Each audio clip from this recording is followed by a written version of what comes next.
This is December 13th, 2018.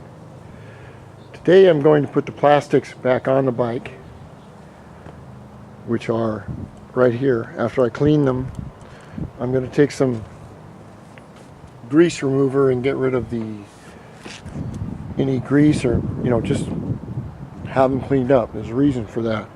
If you have clean panels and you go to take these off in 6 months and you find grease on the inside, it'll leak somewhere. Another thing I like to do, and it's especially correct about these type of bikes with everything under the plastics, is to go look for leaks. But what I do is I'll take my little screwdriver right here. We're just going to use this one for, I'll show you. And I'll go and I'll check all of the intakes for the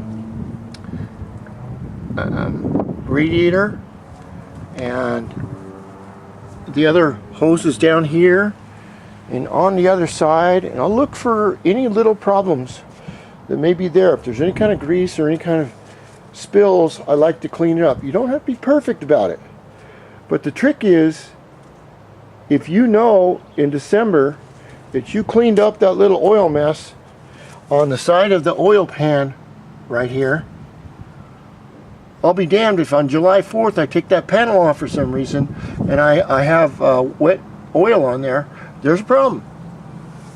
So it's just good maintenance. Besides, every part on this bike is an absolute fortune. The stock tailpipe, which this is not, is $750. Along with that, you have to buy the stock heat shield, which goes underneath here.